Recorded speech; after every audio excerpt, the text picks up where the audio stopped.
여러분, 안녕하십니까? 야담만담입니다. 오늘부터 여러분께 들려드릴 이야기는 조선시대 실제로 전해 내려오는 이야기입니다. 제목하여 은혜 갚은 세자. 한 과부의 정성이 어떻게 이 나라의 운명을 바꾸었는지 그 기적 같은 이야기를 들려드리겠습니다. 첫 번째 이야기, 비바람치는 밤의 조우. 지금 시작합니다. 때는 조선 중기 어느 깊은 산골 마을이었습니다. 이 마을 변두리에 박과부라는 여인이 살고 있었어요.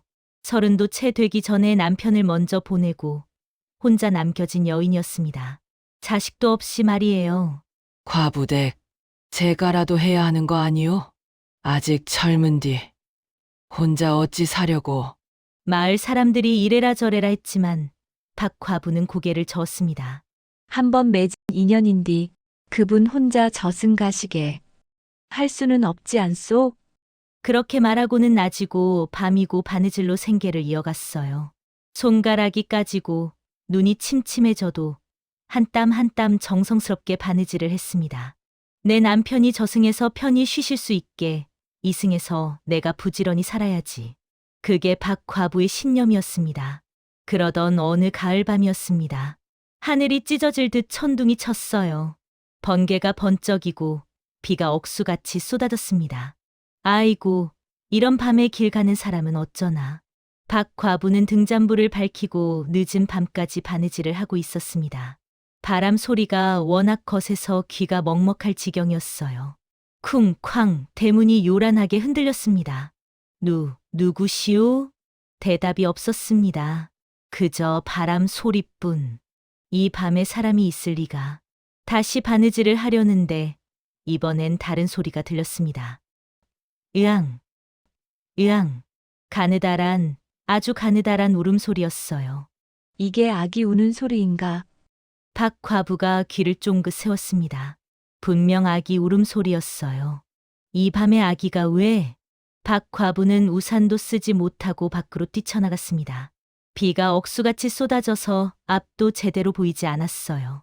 애기야, 어디 있느냐? 대문 밖을 살펴보니 처마 밑에 무언가가 있었습니다. 번개가 번쩍이는 순간 박과부는 그것을 봤어요. 비단 포대기에 쌓인 갓난아기였습니다. 아이고, 이게 무슨... 박과부는 황급히 아기를 안아들었습니다. 아기는 비에 흠뻑 젖어서 파랗게 질려 있었어요. 입술도 파래져서 금방이라도 숨이 끊어질 것 같았습니다. 애기야, 괜찮다. 걱정 마라. 박과부는 아기를 품에 꼭 안고 집 안으로 들어갔습니다. 비에 젖은 포대기를 벗기고 마른 천으로 아기 몸을 닦아주면서 박과부는 깜짝 놀랐어요. 이게... 아기가 입고 있던 속옷이 예사롭지 않았습니다. 명주실로 곱게 짠 비단이었어요. 가난한 집 아이가 입을 만한 게 아니었습니다. 이 아기가 보통 집안 아이가 아닌가 보구나. 아기를 따뜻하게 감싸고 젖을 물리려고 하는데 아기 가슴팍에 뭔가 걸려있는 게 만져졌습니다. 박과부가 조심스럽게 꺼내보니 작은 옥패였어요. 이건 옥패. 등잔불 가까이 가져가서 자세히 들여다봤습니다. 옥패에는 기이한 문양이 새겨져 있었어요. 용 같기도 하고 봉황 같기도 한 그림이었습니다. 어디서 본 듯도 한디. 박과부는 고개를 갸웃거렸지만 그게 뭔지 정확히 알 수는 없었습니다. 그저 예사롭지 않은 물건이라는 것만은 확실했어요. 이 아기가 누구 집 자식인지는 모르겠지만 이런 밤에 버려졌다는 건 박과부의 눈가에 눈물이 맺혔습니다. 무슨 사연이 있었을게야. 부모도 하늘 같은 자식을 이렇게 버릴 리가 없지. 밤새도록 박과부는 아기를 돌봤습니다. 젖을 먹이고 따뜻하게 감싸주고 어르고 달래며 어느새 동이 텄습니다. 창문 너머로 아침 햇살이 들어왔어요. 밤새 내린 비는 그쳤고 맑은 하늘이 펼쳐졌습니다. 아기는 이제 편안하게 잠들어 있었습니다. 파랗던 얼굴도 이제는 보드라운 분홍빛이 돌았어요. 박과부는 아기를 내려다보며 생각했습니다. 이 아기를 어찌하지? 아침이 되면 마을 사람들한테 물어봐야 할까? 관아에 신고를 해야 할까?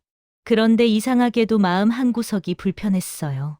만약 이 아기를 데려간다면 박 과부는 아기의 작은 손을 잡아봤습니다. 손가락이 보드랍고 따뜻했어요. 아기가 박 과부의 손가락을 꼭 쥐었습니다. 그 순간 박 과부의 가슴이 뭉클해졌습니다. 이게 하늘이 나한테 준 인연이 아닐까? 평생 자식 없이 살 거라고 생각했던 박 과부였습니다. 남편도 일찍 보내고 쓸쓸하게 혼자 살아왔어요. 그래, 이 아기를 내가 키우자. 이것도 하늘의 뜻이겠지. 낮이 되자 소문이 퍼졌습니다. 과부댁이 어젯밤에 아기를 주었대. 뭐, 아기를? 마을 사람들이 우르르 박 과부 집으로 몰려왔어요. 과부댁, 그 아기 어디서 났소? 대문 밖에 버려져 있었습니다. 허허, 이런. 누가 버린 거요? 모르겠습니다. 그저 비에 젖어 울고 있기에 안고 들어왔지요. 사람들이 수군덕거렸습니다. 그래서 어쩔 참이요? 설마 키울 생각은 아니겠지? 박 과부가 말이 없자 한 할머니가 다가와서 말했습니다. 과부댁, 남의 자식 키워봐야 소용없소. 크면 제 부모 찾아간다우. 다른 아낙네도 거들었습니다. 맞소. 그리고 입 하나 더 느는 게 얼마나 고생인디. 형편도 넉넉지 않은 양반이 무슨 수로 아기를 키운다는 거요? 관아에 넘기시우. 그게 상책이라우. 박 과부는 조용히 고개를 저었습니다.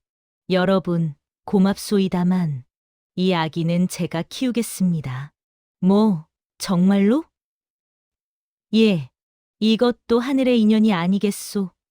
하필 이 밤에 제 대문 앞에 이 아기가 놓여 있었다는 게. 허허, 과부댁. 정신 차리시우. 하지만 박 과부의 눈빛은 단호했습니다. 평생 자식 없이 살 줄 알았는디 하늘께서 이렇게 아기를 주셨습니다. 제 남편이 저승에서 보내주신 건지도 모르지요. 박 과부는 품에 안은 아기를 내려다봤습니다. 아기가 작은 입을 오물거리며 웃는 것 같았어요. 이 아이 이름은 강이라고 지어야겠습니다. 강물처럼 세차게 굳세게 자라라는 뜻으로 말이지요. 마을 사람들은 혀를 찼지만 박 과부의 마음을 꺾을 수는 없었습니다. 에휴, 고생길이 훤하구먼. 사람들이 하나둘 돌아갔습니다. 저녁이 되었습니다. 박 과부는 아기 강이를 포대기에 업고 바느질을 시작했어요. 강아, 이제부터 이 엄마가 너를 키울 거다. 배고프지 않게 춥지 않게 잘 키워줄게. 아기가 박 과부의 등에서 조용히 잠들었습니다. 박 과부는 바늘을 들고 한 땀 한 땀 천을 꿰매면서 생각했습니다. 옥패는 일단 숨겨두어야겠다.